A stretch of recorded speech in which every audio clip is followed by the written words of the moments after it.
Salam sejahtera bagi kita. Selamat pagi, Ibu Bapa yang dikasihi dan diberkati dalam Tuhan kita Yesus Kristus. Kita patut menaikkan rasa syukur, pujian dan hormat atas kebaikan serta kemurahan Tuhan di dalam kehidupan kita. Untuk mengawali langkah kerja kita, pelayanan, dan juga aktivitas kita selama satu hari ini, marilah kita melibatkan Tuhan. Baiklah, pertolongan Tuhan boleh nyata melewati firman Tuhan yang akan kita baca serta kita dengarkan bersama-sama, melewati firman Tuhan yang akan disampaikan oleh Bapak Pendeta Tom Chandra MTH, Kepala Departemen Marturia dan Diakonia Sinode GKE. Adapun yang menjadi dasar pembacaan serta perenungan firman Tuhan diambil dari Roma pasal 12 ayat yang ke-17 sampai dengan 21. Namun sebelum kita masuk di dalam pembacaan serta perenungan firman Tuhan, saya mengajak kita untuk bersatu di dalam doa. Allah Bapa yang penuh kasih dan rahmat, tiada henti-hentinya kami mengucap syukur untuk kebaikan dan kemurahan Tuhan. Tuhan senantiasa melimpahi kehidupan kami dengan segala yang baik. Kami beroleh kesehatan, kekuatan, bahkan juga kami beroleh keluarga yang memberikan semangat, yang memberikan daya juang bagi kami. Dan pada saat ini ya Tuhan, kami akan melakukan aktivitas dan pekerjaan kami, dan biarlah kami boleh melakukannya dengan rasa aman, dengan rasa nyaman dan tenang, melewati tuntunan dan bimbingan Tuhan. Dan biarlah itu boleh nyata melewati firman Tuhan yang akan kami baca dan kami dengarkan secara bersama-sama. Bukakanlah akal budi hikmat serta kebijaksanaan kepada kami, sehingga firman Tuhan ini boleh bertumbuh di dalam hati kami dan juga boleh kami aplikasikan melewati tingkah laku, perbuatan serta tutur kata kami. Berkati juga Bapak Pendeta yang akan menyampaikan kesaksian firman Tuhan, sehingga firman Tuhan ini tidak berlalu begitu saja di dalam kehidupan kami. Di dalam dan oleh Yesus Kristus kami berdoa dan bersyukur. Amin. Roma pasal 12 ayat yang ke-17 sampai dengan 21 dengan perikop nasihat untuk hidup dalam kasih. Demikian bunyinya. Janganlah membalas kejahatan dengan kejahatan. Lakukanlah apa yang baik bagi semua orang.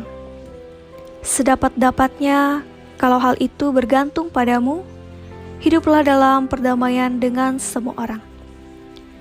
Saudara-saudaraku yang kekasih, janganlah kamu sendiri menuntut pembalasan, tetapi berilah tempat kepada murka Allah.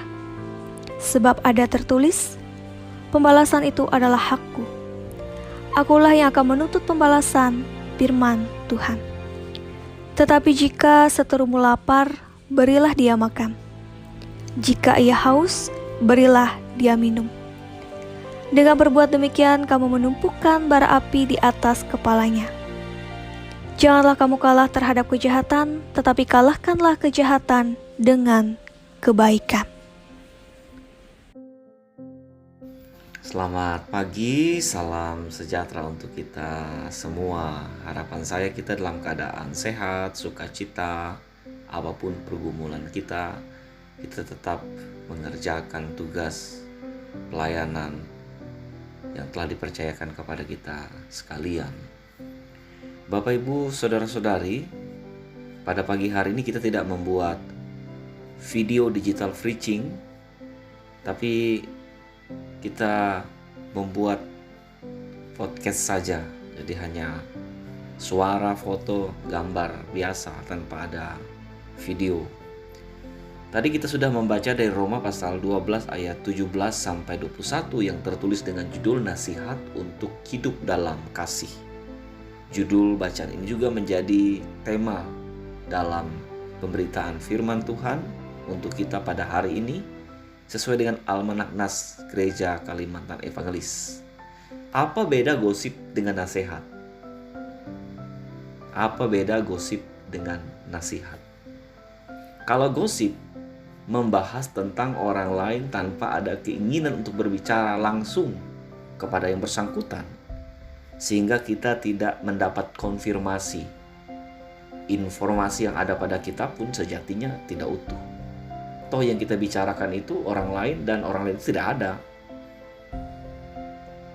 Nasihat sebaliknya, kita langsung berbicara kepada yang bersangkutan.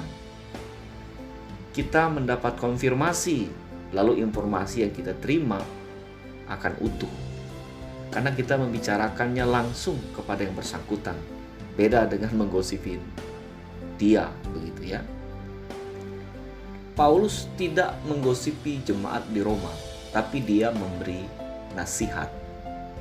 Karena keterbatasan jarak dan waktu pada saat itu, dia menulis surat kepada jemaat di Roma. Jemaat Roma pada saat itu sedang mendapat banyak tekanan, baik dari orang Yahudi maupun orang-orang Roma sendiri. Dan selain itu, di dalam tubuh jemaat Roma sendiri sedang terjadi konflik. Oleh karena itu, Paulus mengirimkan surat ini untuk menasehati jemaat di Roma. Bagaimana seharusnya bersikap terhadap keadaan mereka dan bagaimana sikap mereka kepada pemerintah. Paulus menulis surat ini untuk menjelaskan pengertiannya tentang agama Kristen dan tuntutan-tuntutannya yang praktis untuk kehidupan orang-orang Kristen. Bapak, Ibu, saudara-saudari, sepanjang surat ini Paulus menekankan bahwa hukum Taurat tidak lagi mengikat sebagai hukum, karena Taurat tersebut tidak lagi berlaku, kecuali sebagai sejarah kudus yang menceritakan bagaimana umat bisa sampai pada keadaan sekarang ini. Dalam surat ini Paulus juga menghimbau agar jemaat di Roma mempersembahkan tubuh mereka sebagai persembahan yang hidup dan berkenan di hadapan Allah. Untuk mewujudkan hal tersebut sebagai manusia yang hidup di dalam dunia, Paulus mengingatkan jemaat di Roma agar tidak serupa dengan dunia ini, melainkan harus berubah oleh pembaharuan akal budi. Paulus mengingatkan bahwa sebagai sebuah persekutuan, jemaat harus hidup dalam kasih, di mana golongan yang kuat haruslah mengasihi golongan yang lemah, dan golongan yang lemah harus menerima golongan yang kuat. Kedua golongan yang ada di jemaat Roma saat itu diingatkan oleh Paulus untuk saling menerima dan mengasihi satu sama lain, supaya keutuhan persekutuan jemaat sebagai tubuh Kristus dapat dipertahankan.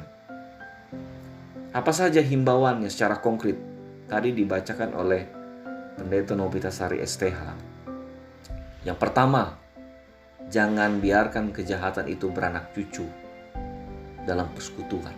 Paulus mengatakan jangan membalas kejahatan, ayat 17. Lakukanlah apa yang baik bagi semua orang.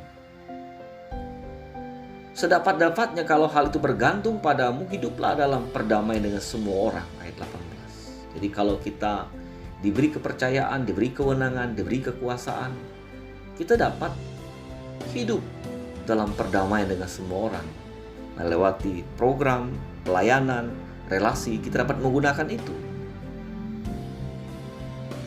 Lalu Paulus menganjurkan kepada jemaat Roma supaya jangan menuntut pembalasan, karena pembalasan itu adalah haknya Tuhan. Keadilan Tuhan tetap berjalan, kebenaran tetap muncul. Ayat 19. Paulus juga menekankan tidak hanya sampai di situ saja, tetapi ketika kita melihat seteru, kita lapar, kita harus memberi dia makan. Jika seteru kita haus, kita harus memberi dia minum. Dengan berbuat demikian, kamu menumpukan bara api di atas kepalanya. Ayat 20. Jadi kalau kita tetap membalas kejahatan dengan kebaikan, pada akhirnya orang jahat itu akan serba salah. Akan merasa sadar bahwa yang ia lakukan itu benar-benar tidak mendapat pembalasan. Dan ini yang menginspirasi banyak tokoh-tokoh di dunia, di mana mereka dapat membawa perubahan, di mana dapat membuat gerakan yang besar, dimulai dari nilai-nilai yang Paulus sampaikan ini.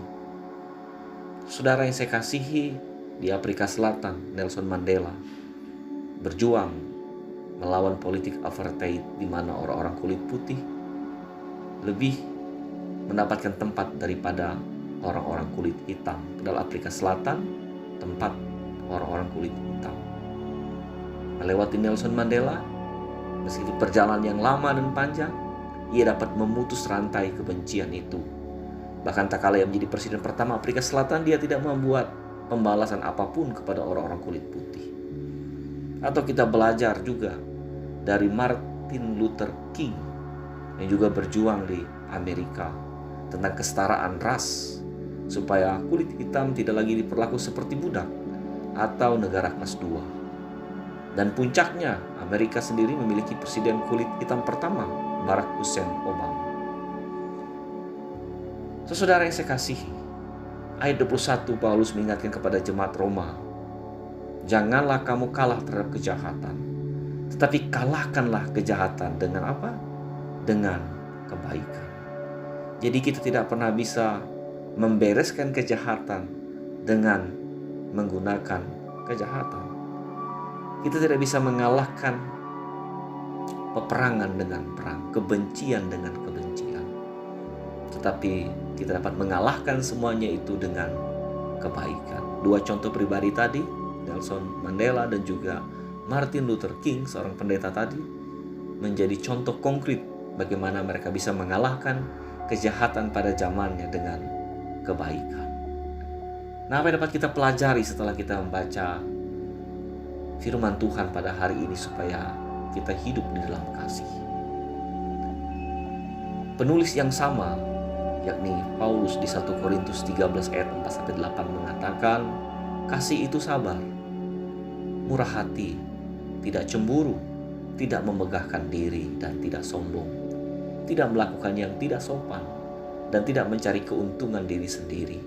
Kasih tidak pemarah dan tidak menyimpan kesalahan orang lain, tidak bersuka cita karena ketidakadilan, tetapi ia bersuka cita karena kebenaran.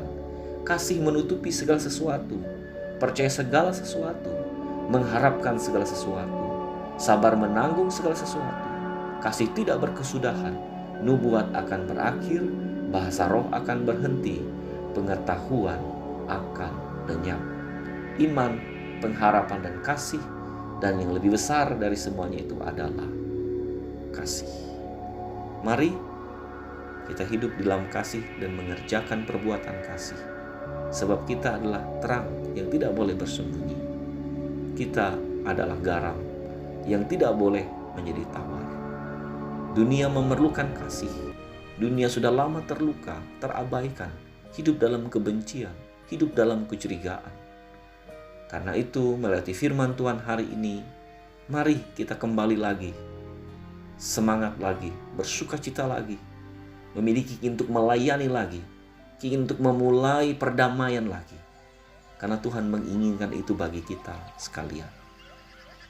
Amin.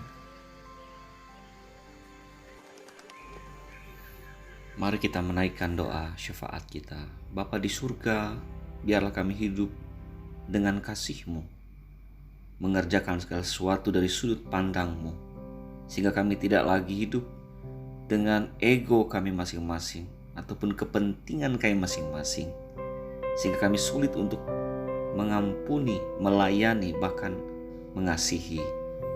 Seluruh aktivitas kami sepanjang hari ini kami ingin serahkan ke dalam pimpinan kuasa-Mu. Berkatilah pemerintah kami dari pusat hingga daerah dengan tugas pekerjaan tanggung jawab masing-masing, bahkan dalam program-program yang sudah disiapkan. Biarlah bangsa negara kami boleh maju sejajar dengan bangsa-bangsa yang telah maju lainnya. Berkatilah gereja Kalintang Evangelis dari tingkat sinode, resort, jemaat. Berkatilah para pendetanya, vikaris, penetua, diakon, PKS, anggota jemaat. Biarlah kami boleh hidup tertib, tenang, damai, dan sejahtera. Membagikan itu dengan tutur kata, perbuatan, sikap hidup kami. Biarlah kami di tengah pandemi COVID-19 menjadi contoh yang kelihatan terdepan untuk menegakkan protokol kesehatan. Kami percaya bahwa kami dapat mengerjakan bagian yang telah dipercayakan kepada kami dengan menggunakan masker, mencuci tangan, menjaga jarak, menjauhi kerumun bahkan mengurangi mobilitas. Biarlah sepenuhnya hidup kami hari ini seterusnya menjadi milik Tuhan. Tuhan bekerja, Tuhan berkuasa, Tuhan berdaulat atas hidup kami. Bapa kami yang di surga, dikuduskanlah namamu, datanglah kerajaan-Mu, jadilah kehendak-Mu di bumi seperti di sorga. Berikanlah kami pada hari ini makanan kami yang secukupnya, dan ampunilah kami kesalahan kami, seperti kami juga mengampuni orang bersalah kepada kami. Dan janganlah bawa kami ke dalam pencobaan, tetapi lepaskanlah kami daripada yang jahat, karena Engkau punya kerajaan dan kuasa dan kemuliaan sampai selama-lamanya. Amin.